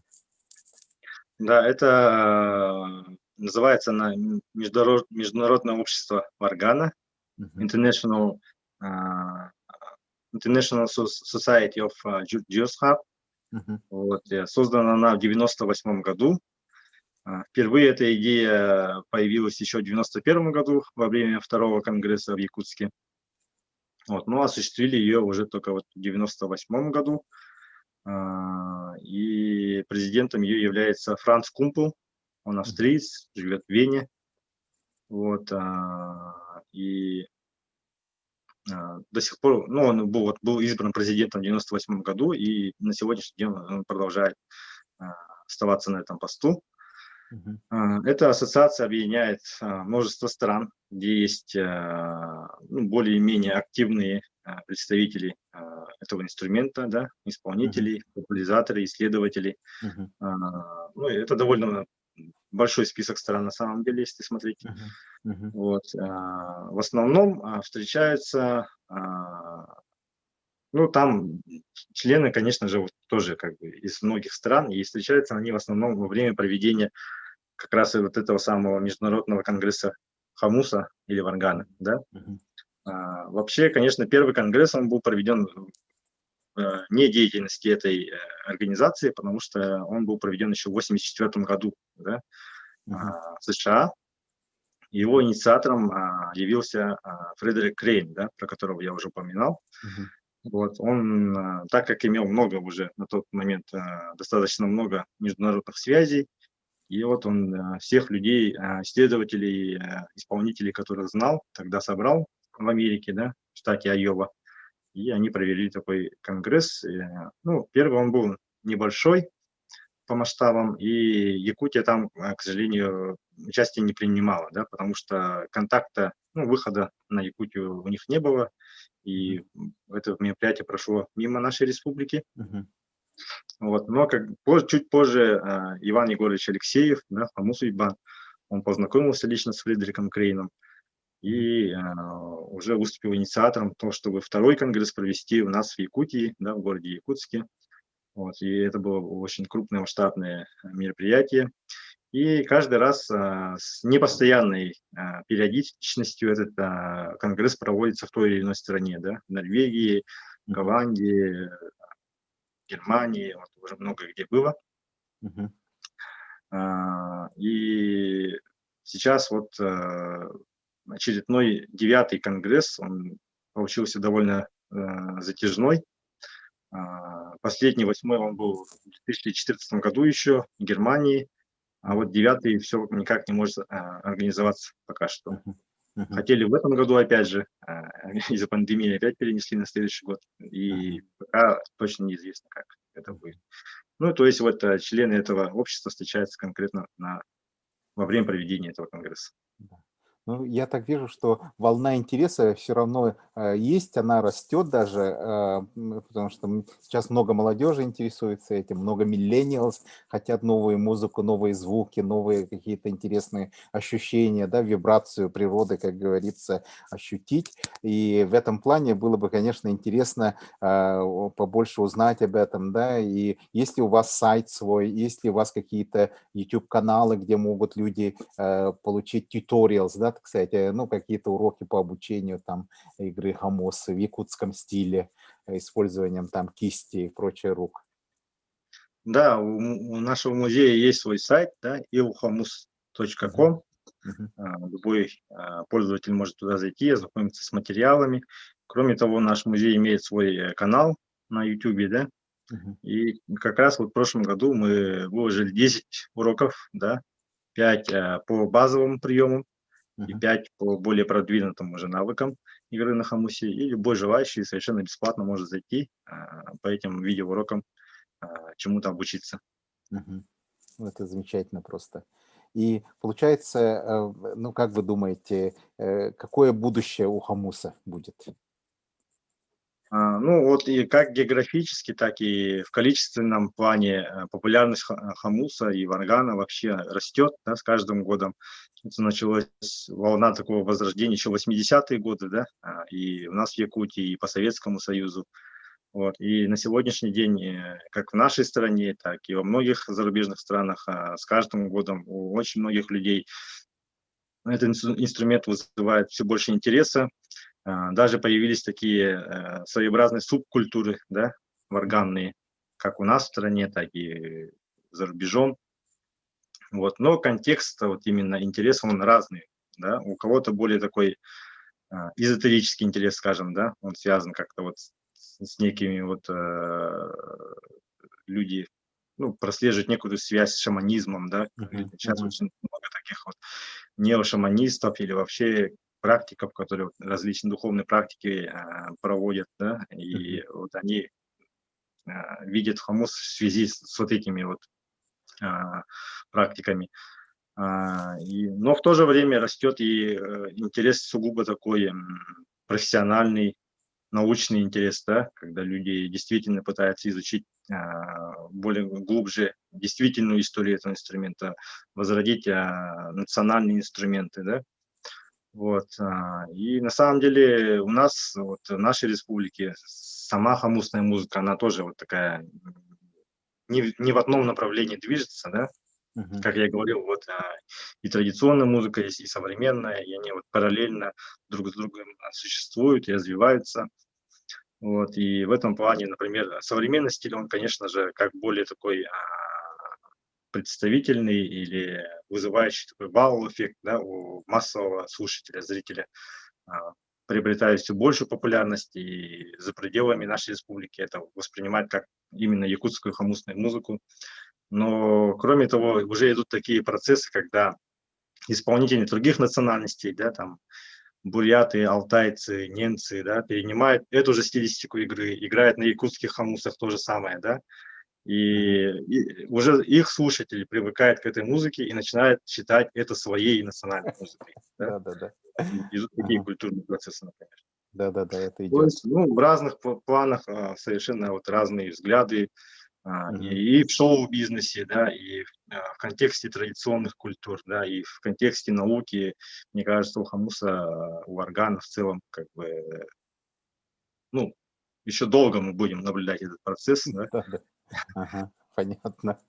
И вот сразу другой еще у меня зародился вопрос, почему, вот, например, вы сказали очень красивую такую и даже романтическую традицию, когда два человека, мужчина и женщина, девушка и парень, играют, восхваляют друг друга звуками хамуса. А как вы думаете, может ли быть такой оркестр хамусистов? Как он будет звучать? Будет ли это интересно слушать людям? Да, вообще идея оркестра, на самом деле, это не новая, да, в нашей Мгм. республике. Марк Николаевич Чижиков, например, в своей книге вот, «Якутские национальные инструменты», «Якутская народная музыка», у него есть такая небольшая книга, он в разделе, где описывает якутский хамус, он вот предлагает свои идеи, да, для развития хамусной музыки. Он предлагал изменить конструкцию хамуса с тем, Мгм. чтобы можно было инструмент, вот он традиционный, он имеет фиксированный звук, Мгм. фиксированный тон, да. Он предлагал сделать его с подвижным язычком, чтобы можно было менять тон Ага. хамуса и таким образом адаптировать его для уже ансамблевого исполнения, да. Мгм. Там какая-то группа будет играть на инструменте определенного тона, другая группа на другом тоне, да. Таким образом уже делать полноценную музыку. Мгм. Но есть вот такая тоже проблема есть, да, а, понимание, да, хамусной музыки, ее физики, скажем так, да, Мгм. потому что хамус, музыка хамуса, она близка к горловому пению, да, Ага. монгольскому, кувинскому, Мгм. Мгм. это Мгм. обертональное пение, да. Мы на самом деле, вот когда я играю или любой исполнитель играет, Мгм. Мгм. мы варьируем звуки, да, и Мгм. наше ухо улавливает определенные звуки. Мгм. Ну, на самом деле это есть определенный постоянно звучащий спектр вот такой разных обертонов, да. Мгм. Что такое обертон, если люди не знают, это надтоны, да, Надтоны. над призвуки, скажем так, Ага. да. То Мгм. есть вот у хамуса есть один язычок, и у него есть один единственный тон, да, одна нота Мгм. всего лишь. Мгм. Но вариация вот этих вот звуков получается за счет того, что мы за счет изменения конфигурации нашего вот рта, дыхания, да, Мгм. наших внутренних органов, мы изменяем слышимость тех или иных обертонов. Мгм. Вот. На самом деле, если делать спектрограмму звучания, да, все обертоны постоянно слышимы на самом деле. Просто Мгм. за счет изменения вот положения мы те или иные обертоны делаем более слышимые, чем другие. Вот. За Мгм. счет этого изменяется как бы звук. Мгм. Это на самом деле довольно кардинально отличный способ извлечения звука от европейских инструментов, да. А если мы играем на фортепиано, мы нажимаем на одну клавишу и извлекаем конкретный тон. Да? Мгм. И таких вот у нас тонов, ну, целая клавиатура на Мгм. фортепиано. Да? Мгм. На скрипке, на гитаре, где угодно мы вот извлекаем конкретные тона. А здесь Мгм. тон всего один, но мы изменяем и тембр, Мгм. и обертональные слышимые вот звуки. Мгм. Вот в чем принципиальная разница. Мгм. Вот, и здесь тоже есть как свои направления определенные. Например, вот в Кыргызстане они развивают мелодическую игру. Да? Есть такое направление, когда вот с помощью обертонов наигрывают определенные мелодии, да, народные. Мгм. И конфигурация их инструментов позволяет это сделать, потому что у них небольшой язычок, и в смысле вот качество слышимых обертонов можно лучше уловить. Да? Мгм. Мгм. Так как якутский хамус, он более такой богатый по звучанию, да, те или иные обертона, они всегда все равно слышны, и в этом смысле вот сделать такую оркестровую игру, это вот чуть более сложная задача получается. Мгм. Но здесь на самом деле на фантазию исполнителей, на фантазию людей, которые ставят ансамбли, да. Конечно, самый простой способ – это играть в унисон, да, когда подбирается определенный репертуар, там, песня или еще что-нибудь, и все исполнители играют одно и то же. Мгм. Вот. Некоторый прогресс произошел вот в репертуаре этой группы Айархан, да, Мгм. потому что они подошли с точки зрения разноголосия, да, разные музыкальные партии. Вот. Один исполнитель играет одну партию, второй другую, третий уже третью, да. Все Мгм. вместе это вот рождает такой определенный звуковой поток, да. Вот. Ну и, в общем, на самом деле на эту тему очень долго разговаривать. Здесь очень много направлений, потому что хамус, его звук – это Мгм. пока что необъятное море, да, Мгм. а, безграничное поле для фантазии, Мгм. для различных действий, и в Мгм. том или ином направлении можно развивать хамусную Мгм. музыку. Да. Ну и получается тогда хамус это не просто музыкальный инструмент, это инструмент, только он может получиться, когда он вместе с человеком, да, так сказать, вместе его всей вот системой, да, так сказать, носоглоточной и прочее, он представляет только тогда единый инструмент. И Да, поэтому он, да, обладает такой уникальностью, это вот персональностью. такой, на самом деле, уникальный инструмент, да, потому что он занимает промежуточное положение между физиологией человека и отдельным инструментом, да. Мгм. Любой инструмент музыкальный, он, как правило, ну, имеет самостоятельную вот, Жизнь от форму, да, человека, да, да, да. имеет свой корпус, да, Мгм. и за счет этого корпуса получается тот или иной тембр, да. Мгм. За счет корпуса вот у скрипки одно звучание, у Мгм. контрабаса другое, да, у Мгм. виолончели третье. Понятно. Вот. А здесь, получается, корпусом выступает сам человек, и этот Мгм. корпус живой и пластичный, да. Мгм. И он постоянно может меняться в ходе Мгм. игры, и Мгм. за счет этого вот такое безграничное многообразие звуков получается. Многообразие звуков, да. То есть роботы не смогут, да, хамусы этот, как Да, говорится, это имитировать. пока что нет. Можно, конечно, искусственному интеллекту заложить в его программу те или иные способы вот, ну, вариации звуков, но все равно Мгм. искусственный интеллект не сможет создать столь большое многообразие, как создает человек. Да-да-да. Ну и говоря обычно, как у нас в нашей республике, мы любим, да, такие эффектные темы. Эффектные темы – это всякие рекорды Гиннесса и прочее, да. Вы такое не планируете с Рекорды огромным Гиннесса. количеством, тысячи там хомусистов и прочее? Рекорд Гиннесса Сколько? уже был, уже Уже был, установлен. да, понятно. Да. Сколько было тогда? На самом деле это был первый рекорд Гиннесса, Ага, международной книги от ага. этой самой Гиннесса, которые проводились у нас в Якутии. В 2011 году еще поставили Мгм. этот рекорд. Один из главных инициаторов был наш предыдущий директор Николай Спиридонович Шишигин, который, к Мгм. сожалению, безвременно нас покинул. Вот. И в то время я помню, что ну, многие не верили, да, что в Мгм. Якутии международный рекорд можно поставить. Как это? Это что такое вообще? Но человек верил, да, он был настолько вот этим заражен, и Мгм. действительно рекорд был поставлен. Тогда, к сожалению, вот спортивного комплекса «Триумф» не существовало, Мгм. и наибольшее закрытое помещение это был цирк, да, государственный. Мгм. И большее количество человек, которое туда поместилось, это было 1344 человека. Мгм. И вот 1344 человека одновременно сыграли на якутском хамусе мотив «Посохай». Ага. Вот. И был поставлен такой рекорд. Замечательно, да. Ну вот с этими рекордами я надеюсь, что жизнь Хамуса-то будет такой длинной, и интересной и очень даже увлекательной, потому что возможностей мы, как видим, много, да. И вот у меня тоже мой коллега Альберт Иванович однажды на руки ему попался хомус, и, как он сказал, он сразу ощутил настолько близость к этому инструменту, что он сразу же научился играть, вот сразу, без всяких этих, там тут же прямо взял этот гомос, положил его в рот и начал издавать звуки. Это было как будто ребенок научился ходить или что-то такое близкое к этому. Очень физиологическое, очень такое народное, природное и генетическое. Пожалуйста, Альберт Иванович, у вас тоже есть много вопросов к Эркину, пожалуйста. Василий спасибо большое. Мне кажется, мы сделали сегодня тоже небольшой рекорд. Это записали всю историю хамуса, имеется в виду краткий курс истории хамуса, короче.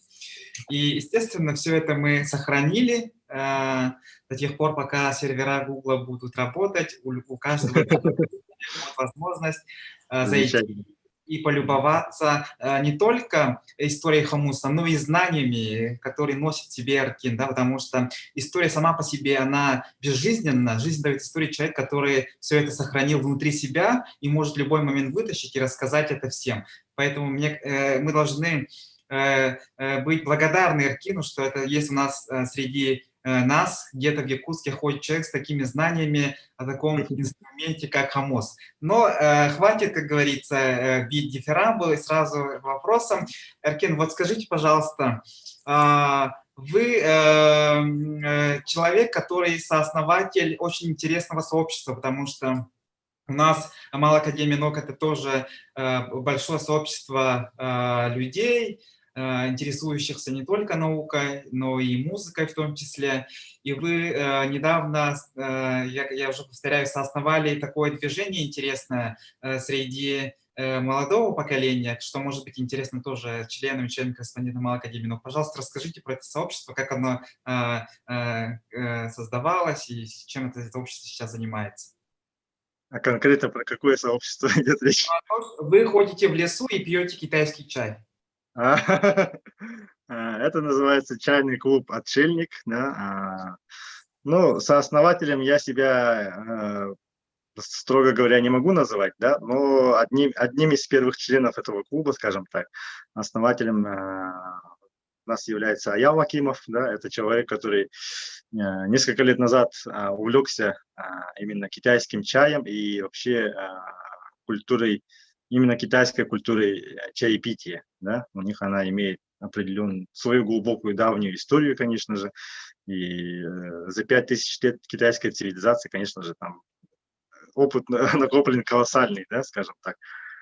Вот. И весной этого года этот человек решил собрать таких вот креативных, творческих молодых людей. И именно вот такой точкой соприкосновения он избрал именно чай, и именно вот процесс чаепития. Да? Он сам заказывает различные сорта чая из Китая напрямую, да. Это очень качественные сорта чая, которые у нас в России очень сложно достать на самом деле, потому что то, что китайцы производят для себя, на экспорт у них идет не так активно в нашу страну на самом деле. Вот, и в процессе вот этого вот чаепития, конечно же, происходит общение, обмен мыслями, обмен какими-то идеями. И так как люди встречаются творческие, креативные, из этого вот общения рождаются какие-то новые проекты. А, Из этого движения появился проект, например, Сеген баланы, да, то есть балаган сказителей, да, или дом сказителей. Идея этого проекта в том, чтобы встречаться в балагане, да, ну, у нас уже есть договоренность с музеем Емельяна Ярославского, да, в балагане этого музея мы время от времени планируем встречаться, и в этих вот под шум, под огонь настоящего камелька мы встречаемся, чтобы послушать старинные предания нашего народа. Да? А, В чем посыл такого проекта? Да? Ну, все мы в школе изучаем историю, но краеведению так сложилось, что уделяется не очень много внимания, да, в средних школах. Как правило, это в форме факультативов существует, да, и далеко не во всех школах. И существует такой парадокс, что вот наши дети, наши ребята, они, ну, историю там Древнего Египта знают лучше, чем историю своего народа. Вот. Первоначальным источником для древней истории нашего народа, конечно же, являются легенды и предания, да, потому что, ну, кроме археологических данных, вот предания, они, даже историки, да, там, историю древнерусского народа, они тоже основывают на определенной степени на преданиях, да. Та же повесть временных лет, она, ну, нельзя сказать, что это стопроцентно достоверный источник, потому что летописец Нестор спустя там 300 или сколько-то столетий спустя описывал события, да. Вот, то есть он тоже на основании каких-то преданий сохранившихся это все описывал. В том числе такая же параллель существует у нашего народа. Многие предания, они рассказывают об былых временах, да, о людях прошлого, что происходило в те времена, чем жили, да, вот, какие люди стали прародителями того или иного рода, да, вот, и, ну, таких преданий на самом деле зафиксировано не так уж мало, да, в свое время люди зафиксировали, ученые, исследователи, все эти предания. Вот. И мы встречаемся, и люди, которые наиболее изучили этот вопрос, да, пересказывают нам эти предания, что мы вот больше погружались в свою историю, лучше знали историю своего народа. Вот. Другое направление музыкальное, да, очень много в рамках этого чайного клуба встретились музыкантов, которые именно играют или заинтересованы в якутской музыке, да, этнической. Вот, здесь тоже так как направлений несколько. Одно направление более традиционное, да, это вот конкретно традиционная хамусная музыка, традиционное пение якутское. Другое направление – это более этническая музыка, немножко такая осовремененная, да, когда мы традиционные песни, мелодии играем на национальных инструментах, но уже более адаптированы под современного слушателя. Ну, какие-то там вот более аранжировки создаем, да. Но это все равно, на мой взгляд, можно считать вот близкой именно традиционной культуре, потому что мы в будущем ставим, как бы видим, что хотим возродить национальные инструменты, которые на сегодняшний день до сих пор они вот в быту очень, ну не в быту, а в культуре нашего народа имеют слабое распространение. Буквально вчера вот мы дали небольшой концерт такой, там было и пение, и игра на хамусе, и вот людям очень понравилось. Вот можете, пожалуйста, вот, рассказать про то, как, хумус сделал какие-то события, что без хумуса это было бы невозможно? Например, какие-то поездки, что были связаны с хумусами, и какие-то страны, которые вы посетили, что если бы вы не играли на хумусе, эти поездки, этот опыт бы не состоялся. Ну, лично, речь про мой личный опыт, да. А, Ну, вообще, хамус меня сопровождает постоянно с 17 лет, да, и я на нем играю, и будучи студентом, состоял в нескольких таких фольклорных, скажем, ансамблях, да, еще в городе Санкт-Петербурге, когда вот студенты из Якутии мы объединялись и тоже создавали ансамбли. Позже я создал свой собственный коллектив, да, «Даяр Дуаран». У нас было 3 человека, кроме меня, вот Алдана Бурцева и Айсена Бурнашова. Мы играли, у нас была конкретно чистая хамусная музыка, ну и плюс песни. Вот. Кроме того, я состоял в ансамбле «Северное сияние». Это при Гетценском университете есть такой старинный ансамбль, около уже более 60 лет, по-моему, существует, и он занимается танцевальной культурой многих северных народов, да, России. Вот, и как бы в то же время усваивая и танцуя вот танцы северных народов, я также выступал там как хомусист. Вот, и с этими коллективами я посетил множество городов нашей страны, да, от Москвы и до Камчатки даже так. И очень много зарубежных стран посетил, в том числе там тоже охват большой, но в основном Евразия, да, от Южной Кореи до многих европейских стран, да, Скандинавия, там, Финляндия, Норвегия, потом Прибалтика, Литва, Италия и так далее. То есть, ну вот, благодаря тому, что я играю на хомусе, уже даже после того, как я перестал учиться, вернулся в Якутск, тут меня, например, ансамбль «Каталык», да, уже пригласил участвовать в их гастролях в Италию, например, в качестве именно хомусиста. То есть хомусист, получается, вот открыл для вас границы, которые без хомуса, скорее всего, бы не состоялись. Ну, конечно, конечно. Ну, на самом деле, в той или иной области все равно можно найти такие выходы, да. Если заниматься наукой, можно выходить на международный уровень, да, и наука позволит человеку вот, ездить по странам, да, знакомиться с людьми и вот свои исследования презентовать уже на международном уровне. Вот. И хомус, он тоже, вот Альбина Дегтярева, например, она говорит, что хомус меня окрылил, да, она рассказывала про свои детские воспоминания, что в детстве она часто мечтала научиться летать, да.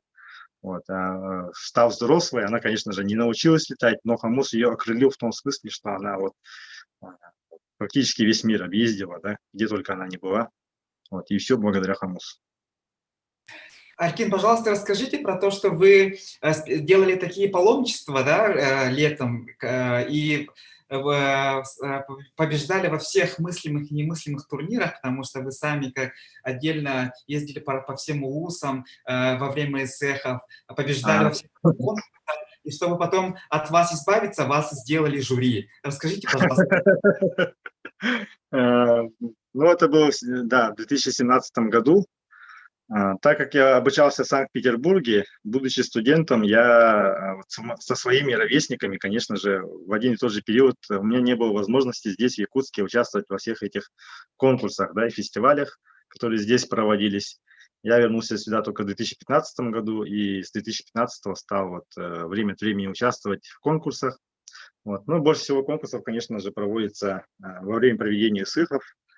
Вот, и в 2017 году я работал в Хангавасском УУСе и принял участие в конкурсе. Они проводили республиканский конкурс, да, для молодежи именно по игре на хомусе. И я там получил гран-при. Потом я участвовал в конкурсе «Хомус Волан», да, это такой именно конкурс республиканский тоже для хомусистов-юношей, да.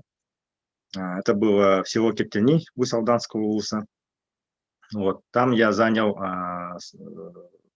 ну, гран-при я не занял, но стал лауреатом первой степени. Вот, потом я поехал на СЭХ Ланхо в 2017 году, он проводился в городе Вилюйск, и тоже из всех участников республики я получил гран-при. После этого я поехал в город Мирный, где проводился республиканский СЭХ молодежи, и там тоже одержал победу.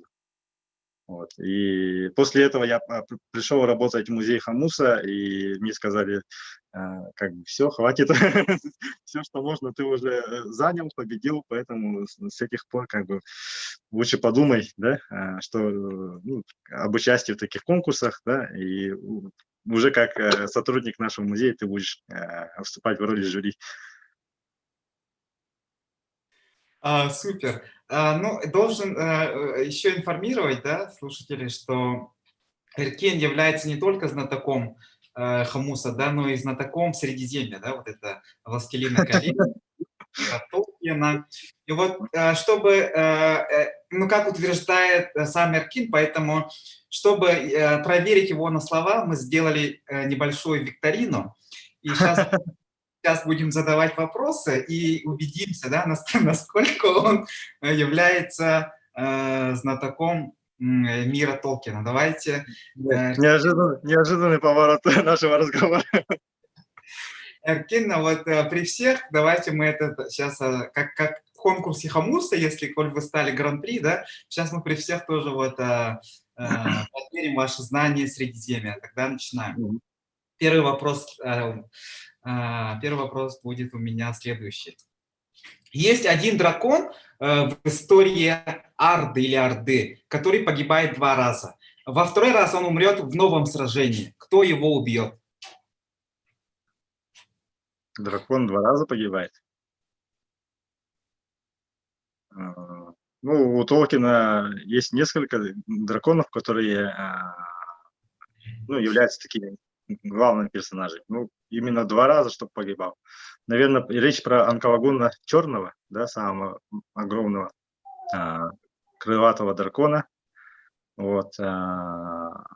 Его убил вождь гномов. Я, правда, запамятовал его имя.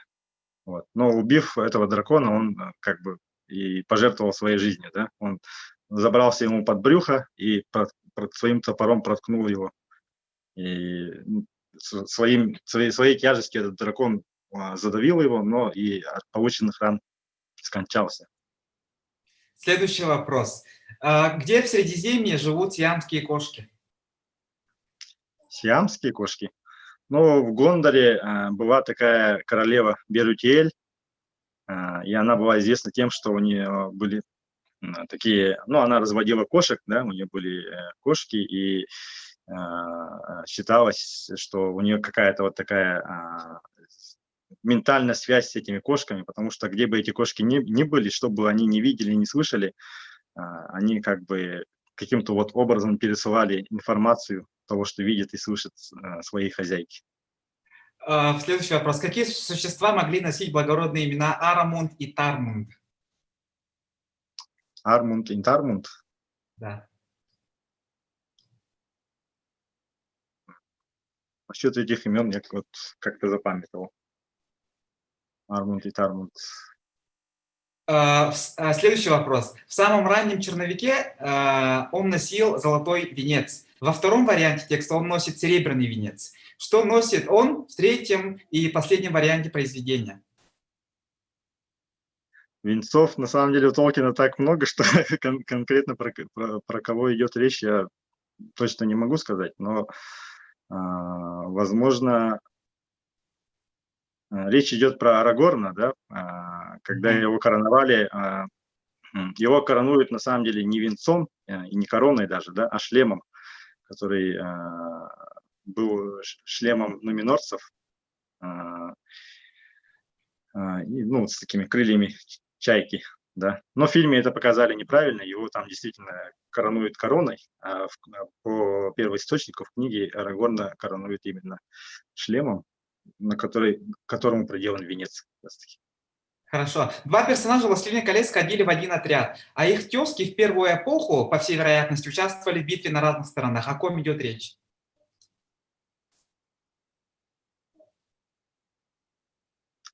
Мы специально подобрали сложные вопросы, потому что мы знаем, что... Ну, например, был такой эльф, да, высший эльф Горфиндел. Вот. Он известен тем, что он вот сражался еще в Гондолине, да, и погиб в битве с Балрогом, кстати, да. С одним из Балрогов вот бился Гэндальф ценой своей жизни и переродился. В предыдущей эпохе был вот эльф Горфиндел, и при отступлении он сражался с Балрогом, спас немало своих соотечественников, но при этом сам погиб.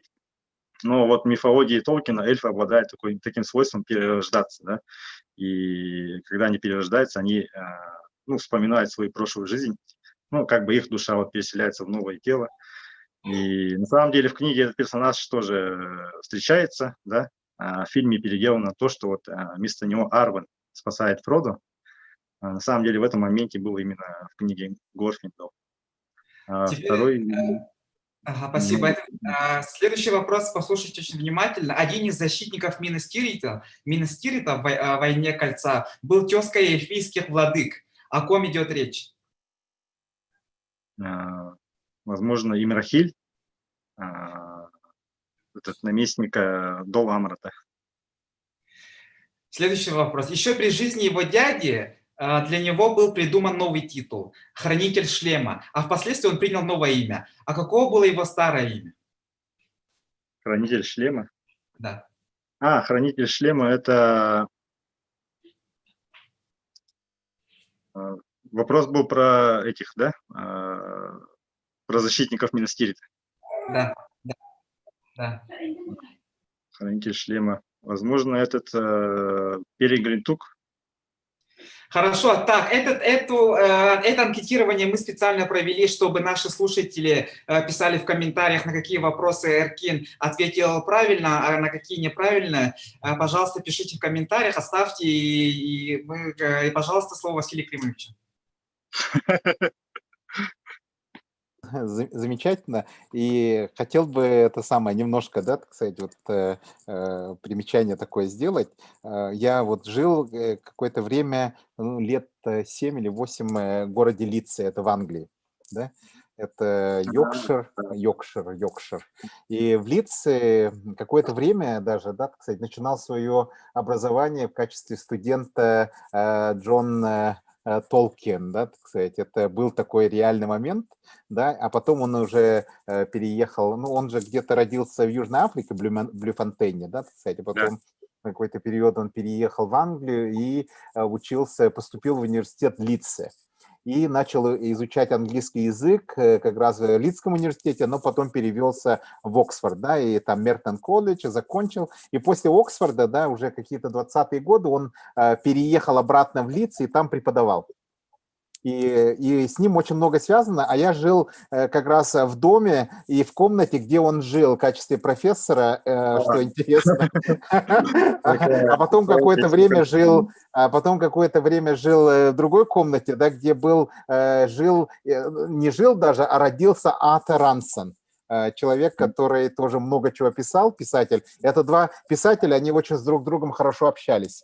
И они в свое время создали даже такой клуб викингов в Йоркшире, имеется в виду Лидсе, потому что они изучали древний язык, вот норский, да, так сказать, язык, и искали связь между йоркширскими разными словами. И также они состояли в клубе диалекта йоркширского. Йоркширский язык, он очень такой своеобразный, он северный язык, потому что предки викинги же, там много викингских слов. И как раз люди считали тогда, что сами вот хоббит изобрел он, да, понятие вот хоббит, или как-то идея пришла о хоббита, когда он был в Лидсе. Потому что лидские люди, они очень своеобразные, вообще йоркширцы очень своеобразные, они люди называют себя Shire people, да, то есть мы Шира, да, так сказать, мы ширские люди. И это люди, которые только озабочены своим местным там районом, да, так сказать, для них ничего больше не существует. Это вот такие люди, довольно простые, скажем, как они говорят, мы там достигаем половозрелости там после 33 или что-то, вот, ну, это такая шутка есть, потому что мы очень такие, как дети, да, так сказать, мы долго созреваем и прочее, нас легко обмануть, но, как говорится, мы честные ребята, да, так сказать. Вот если ты бросишь там свой кошелек на улице, то обязательно тебе вернут и будут даже тебе ругать, что ты оставил свой кошелек, да, так сказать. Ну, вот такие йоркширские люди. И в этом плане это очень приятно, что вы интересуетесь произведениями Толкина. И как раз вот это очень приятно, да, осознать, потому что там очень много действительно романтического, замечательного. И как раз, когда вы играете, наверное, в Хамусе, я когда слышу это звучание, да, у меня всегда возникают такие образы очень легендарные, очень такие приятные. И это очень интересно даже осознавать. И я всегда говорю, ребята, ну, научитесь играть на хамусе, будет интересно. Покажите там своим коллегам, другим студентам, когда вы будете учиться в других университетах, что у вас есть связь глубинная, древняя со своим, значит, народом, страной, где вы живете, да, и теми удивительными историями, которые происходили, наверное, многие там тысячелетия, и у вас есть такая уникальная мистическая связь. И, как мне сказали уже, это очень естественно, человек может быстро научиться, это процесс, который вы можете спокойно делать в течение вашего студенчества, вам будет не одиноко, у вас будет связь, вот этот ключик, который открывает мир, ваш чудесный мир Якутии, который вы можете спокойно у себя в комнате сделать, да, вот вы изучаете какие-то сложные теоремы, потом отключаетесь, играете хамус, и у вас получается абсолютное такое вдохновение и радость, ощущение близости к своей родине. Поэтому, ребята, изучайте. Ну и что бы я хотел сказать? Очень большое спасибо. Мы узнали очень много чего. Я, например, много чего не знал. И это очень замечательно. Вся эта вот обертональная музыка, способность людей ощущать все это. Я думаю, что это все написано. Ребятам мы предлагаем обратить свое внимание к сайту. И там еще есть YouTube, который показывает, как научиться самому играть на хамусе. Мы как раз всегда приглашаем ребят подписаться на наш YouTube-канал, который Малая Академия Наук Республики Саха-Якутия, потому что у нас всегда будут интересные гости, и важно подписаться, потому что мы хотим пропагандировать наших ребят, которые занимаются наукой, интересуются этим, будучи еще школьниками. И это будет всегда интересно. Большое спасибо. Очень хорошо был такой хороший рассказ, замечательный очень. И я все время хотел спросить, да, кстати, что означает ваше имя, Эркин?